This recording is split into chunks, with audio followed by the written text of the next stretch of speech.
Good day and welcome to Sportfile Africa Independent Television, AIT. My name is Osaigbofo Osifo. Today we will begin with football, where Nigerians' hope of returning to the World Cup have suffered another setback following the latest ruling by FIFA. The World Football Governing Body FIFA have dismissed a protest filing by the Nigerian Football Federation over the alleged use of ineligible players by the Democratic Republic of Congo national football team during their African playoff clash. The decision means Nigerians' challenge has failed, while DR Congo remain in contention for a place at the 2026 FIFA World Cup, with qualification now dependent on the outcome of the result of their intercontinental playoff. But beyond football, leadership questions have continued to dominate discussion in Nigerian basketball, where administrative disputes have lingered within the Nigerian Basketball Federation. And joining me in the studio today to discuss all of this is a basketball enthusiast and administrator, Mark Igoche, who has contributed to the development of the game and is now seeking an opportunity to lead the federation. He will be sharing his perspective on the challenges facing Nigerian basketball and what he believes must change if given the chance to lead. All these and more will come after this break. Please stay with us. Nigeria had lodged a formal complaint to FIFA after losing their decisive African World Cup playoff against DR Congo, claiming that the Central African side fielded players who were not eligible under FIFA regulations. The Super Eagles argued that the players in question had issues related to nationality documentation and registration procedures. However, after reviewing the case, FIFA's disciplinary bodies ruled that the Congolese Federation complied with eligibility rules and that there was no breach significant enough to overturn the result. The ruling means that DR Congo remains in contention for a place at the FIFA World Cup. They will secure qualification if they win their intercontinental playoff later this month. For Nigeria, the decision ends weeks of speculation that a successful protest could reopen the door to the tournament. Beyond the disappointment of missing the FIFA World Cup, the outcome raises broader questions about Nigerians' qualifying campaign. Many analysts have argued that the Super Eagles should never have needed a legal challenge to stay in contention after dropping crucial points earlier in the qualifiers, which left their fate dependent on their final playoff match against DR Congo. The decision could also intensify pressure on administrators within the Nigerian Football Federation to review both the technical and administrative structure around the national team. With another qualification cycle approaching, attention will now shift to rebuilding confidence, stabilizing coaching structure, and ensuring the Super Eagles return stronger in future continental and global competitions. So while DR Congo prepares for the intercontinental playoff, Nigeria faces a period of reflection, one that could shape the future direction of the Super Eagles. If you are just joining us, you're watching Sportfile Africa Independent Television, AIT. My name again is Osaigbofo Osifo. And my guest here is a basketball enthusiast and an administrator, Mark Igoche. He's also the founder of Mark Mentors Basketball Tournament and, of course, Mark the Ball. I hope I got that correctly. Yeah. We are here in the studio. Let's kick off. Nigerian basketball has been caught up with leadership dispute for many years. I'd like to ask you, as one who has been here for many years, why do you think this has lingered for so long? The problem in Nigerian basketball has been on for quite some time. Surprisingly, there's one thing that has been able to put all of us together, and that is this basketball. We all have passion for this game. We want to see it grow, but somehow too, there's been a lot of crisis when it comes to leadership. And most of those crises borders on ego and personal, us putting our personal Personally before the game. exactly, personal interest before this game that has brought all of us together. And the solution to the whole problem is if we decide to leave our personal interest aside and focus on this game that has given so many of us the platform or that has brought all of us together, because as I say, there's something that we all have in common. We all have passion for this game, and we've seen this game thrive elsewhere. We've seen how this game is being played all over the world and making good progress, and we have all that it takes, So it's just a matter of us just coming together and putting our various interests aside, setting aside our ego and differences. If we decide to focus on this ball, I believe that we can all come together and make a great change. Nigerian basketball has all that it takes to be the #1 federation in the world. I can tell you that. Yes, definitely. Before you move ahead to solving a problem, you must first of all realize that you have this problem. I'd like to ask you, one who is rooted in Nigerian basketball, what would you say is the root cause of this? You have said, okay, because of ego and all of them, but what is the root cause? Where did this ego all started? Because I'm sure before the past leadership started we all rally around them and we're all together at a point, all of a sudden, is a divided house.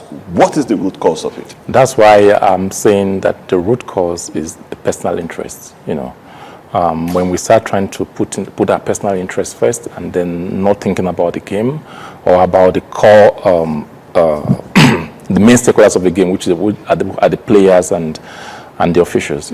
If we don't put that first, it probably we're still going to be getting it wrong. It has to be the basketball. Basketball has to come first before whatever we can benefit, whatever we can get. If we do that, we can make progress. Now let's talk about the impact of this prolonged leadership crisis on the game itself, on the development of the game. What would you say the prolonged issue has caused to our basketball? Despite the dispute and all of them, would you say we have made progress or it is affecting our... A house divided against itself cannot stand. And as such, that's why the current administration, the current NBBF board, they've been struggling to make progress, but then there's a lot of pullback, because we don't have that unity, and that has cost us a great deal. Before now, we used to have a very robust local league and everything, but then because we had not been able to put ourselves together, we still have a local league, but it's still there. We're not making the progress that we ought to have been making. So those are the downside of all this total up and down, because many of our basketball stakeholders, the basketball ecosystem, we have people who are at various levels, who are playing major role at various levels. So when it comes to something that I need from you, because we're not on the same path, you try to sabotage it, and we can't really make progress that way. We all have to come together. Let's forget about all these things. Forget about anything personal. If I've wronged you, I'm sorry. If you have wronged me, yes, I forgive you. We move ahead and then solely for the main interest of this game, so that we can develop this game. You've spoken like a true leader, but that is I'm not trying to bamboozle you or whatever, but the fact is, you have indicated interest in the leadership of the Nigerian Basketball Federation. We saw it everywhere, and is getting, a lot of backing and all of that. One of the reasons why we call on you to be here. What would you do differently to ensure that, okay, first, this leadership crisis and all of them does not resurface? What would you do differently? What would be your first major thing? Because if that is not sorted, we may just be back at it, in a short time. Yeah, so that's why the first thing that me and my team, we plan to do once we get on board is to unify the house. We bring everybody one way or the other, they all have something to offer. Even people, past leadership, the young ones, the players, we bring everybody together to a round table, and if we can unify the house, I think we will solve the entire problem. Now there are different fashions, but then how can we grow when we have different fashions in the house? We are one house. We should be together, come together because our strength is in our numbers. We'll come together to go out to go and fight the battle, not fighting the battle in-house. So one of the things we want to do first is to unify the house. People will say that funding is the problem. I don't think funding is really the problem, because if the house, if it's unified and we have a system and we can build trust on the system, these multinationals, they will come, they are going to come in. Let me cut you. You're talking about system, like reforms and all of that. Can you take us through some of these systems you're talking about? Because every leader that comes, they bamboozle the media and everybody with system and 10-year plan, 2-year plan and all of them, and somebody will just rally around them. And 1 year into office, those plans are swept under the carpet. What reforms would you put in place? We will be very practical, because it's one thing to have a very good write-up on paper and then not being able to actualize it. If you follow my program, Mark the Ball Basketball Tournament, we've been able to do something that we think we can do with the local league here, because if you see our tournaments, our championships, we try to focus on the players and the officials. We deal with them directly, getting them involved. We'll be able to run a model that we think that, of course, we're still open to criticism. I mean, we can put it on the table, we can improve on that model, but we're able to run that model successfully and everything, and then we can bring it on board, and that way we'll be able to run a successful local league. That's just one part of it, because you see, the local league is one part, international distance is another part. Internationally, right now, on the Nigerian Basketball Federation, we're doing excellently well. Our leaders are making us very proud and everything. So, but then there's still room for improvement in everything that we do. Even both the local league and international one, there's still room for improvement. Let's go ahead of ourselves now. If elected president of Nigerian Basketball Federation, in your first 1 year, what would you prioritize? Listening to you now, it's obvious you have a whole lot you want to do. You almost have it planned out, you understand? But if you come out with all of them at the same time, you probably will not succeed. It's taking it a step at a time. Like, what would be your first priority? So my first priority will be, as I mentioned earlier, to unify the house. That's number one. And then we also going to focus on the grassroots basketball development. We want to develop a robust local league here, that because we have a lot of talents at Western, So we're going to come up with a talent identification system to identify these talents, create enough playing opportunities for them, for these young talents, where they can showcase their talents and everything. If we have a robust league, that league can begin to feed our international scene, where we are doing very well at the moment. So with that might not have to make too much of a tweak, because that we were doing very well. But we need to have a robust local league as well. So we'll focus on grassroots basketball development. Okay, I don't know how to put this. A lot of people, when you came out, when I saw stuff about you coming out as a president, a lot of people mentioned, I don't know how clear that is, saying how you're quite young. There are older people, you understand. Part of the reason why the NBBF is having problems is because, the management of older people and all of them. A young man like you, we have older people in that board. We all know them, not to mention names and all of them. How do you hope to manage all of this, knowing that you are young and these people have been there even years before you got in there and all? Well, definitely your record speaks for you, Mark the Ball, Mark Mentors and all of them. We know that. But these people will also tell you they have been there for many years. How do you hope to galvanize, your plans around this? So everybody have a quarter to contribute to the growth of Nigerian basketball, both the old, the middle age, and even the younger ones. We all have a role to play. The older ones who have been there for so long, we're going to tap into their knowledge, into their wisdom, because they've been there, they've seen what we've not seen. So we'll tap into their wisdom, and we can use that to move forward. Why? Because you see, in every society, the old person, they have to be a way that they can be passing on those knowledge, that wisdom, from one generation to the next generation to the next generation, So we'll be able to do that. And as such, that's why, again, I'm still saying that we have to carry everybody along. What's your relationship with these people? with some of these board members? Because you can't walk alone, definitely. Yeah. Let's use Liverpool's language there. Yeah. You can't walk alone. True. What's your relationship with these people? You may have so much to offer, have everything you want to do to make basketball a better place. If, like you said, if they are not united, you can't gain success. What's your relationship with these people? And if it is not good, what are you doing to unite the house even before getting there? You know, like in the game of basketball, I can give you a simple scenario. In a game of basketball, is a team sport. You know, so 5 people playing in the game. If we're on the same team, I have to pass the ball to you if I want to win. You know, so if I'm holding on to the ball, I'm not passing the ball to you. If you're free to score and I'm not giving the ball to score, then that means I'm being selfish. That means I don't want the team to win. But we have a lot of selfish people on the board. That is the reason why it has lingered for years. That's what I'm saying, and that's why now you see you're asking about how am I with the relationship with them and everything. I mean, because you see, you might not like me, maybe because of my height or whatever the case, or my name or whatever the case may be. But put that aside. There's one thing that is bringing us together, which is this basketball. So for that reason, let's put everything else aside, and then we can focus on this basketball. I can tell you that I have good relationship with everybody in the Nigerian basketball sector, all the basketball stakeholders. There's nobody that I cannot talk to, I can call or meet or speak to or something. I mean, I am good with all of them. You know, I'm good with everybody, because I want to keep it so. And I try to keep it so, especially because of the interest of the basketball, because that's one thing that has brought us together. That's one thing that is keeping us together as a family, is that basketball.